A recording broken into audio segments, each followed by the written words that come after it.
What's up, geeks? So I just wanted to make a quick video that was inspired by Rhodes Rants on Star Wars. He made a video recently on this topic that he has since pulled because of his issues with YouTube rules and regulations and policies. What I'm talking about is the reports out there that Rian Johnson didn't really like The Empire Strikes Back. And so in Rhodes Rants' video, he talks about this in great length and detail, and it really struck a chord with me. I really related to everything he was talking about. Two main things. The Empire Strikes Back, first of all, is very significant to the lore of Star Wars. And two, if Rian Johnson didn't like The Empire Strikes Back, he should not have been directing any Star Wars movie. How could somebody who didn't like The Empire Strikes Back, which is at the heart of Star Wars, be put in charge of anything Star Wars? Rhodes Rants is right. No, there is no way I think about my childhood without not also thinking about Star Wars. I'm 41 years old, so my first exposure to Star Wars was not in the theaters. And in those days when the film's theatrical run was over, it usually took between 3 to 5 years before they were available on network television or cable. So my first exposure to Star Wars was through cable TV, HBO in particular, and I was about 6, maybe 7 years old. But you see, my situation, the neighborhood I lived in, is among the reasons why Star Wars is so significant to me, why it means so much to me. We were poor. It was just me, my mom, and my dad. My mom was still going to hairstyling school, and my dad, he was a migrant farm worker, kind of the stereotypical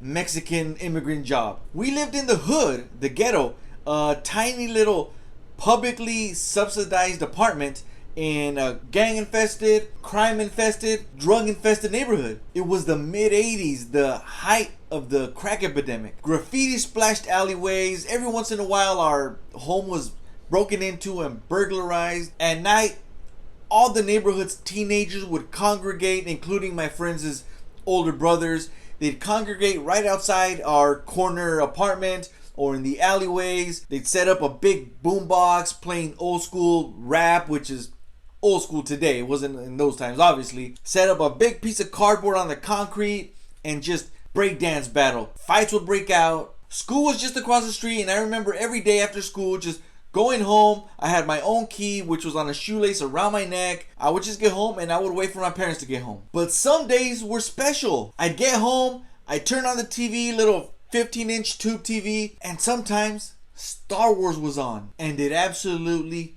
captured me. Luke Skywalker, the hero. Obi-Wan, the wizard slash father figure. The cool, smooth Han Solo, who had a awesome, cool spaceship that a lot of people would kill to have. Chewbacca, Darth Vader. He was awesome, man. Darth Vader, he captured the imagination. And while it was dangerous out in the streets, I was okay. I was fine. I watched Star Wars and I lost myself in the Star Wars universe. I lost myself in the galaxy that's far, far away. And I was okay. Empire is Star Wars, and Star Wars is Empire to me. The Empire Strikes Back is not only my favorite Star Wars movie, it's, if not my most favorite movie of all time, it's definitely in the top 2 or 3. So Rhodes Rants is right.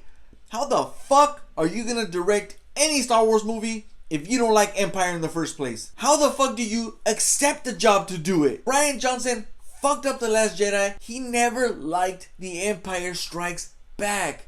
It all makes sense now. Peace out.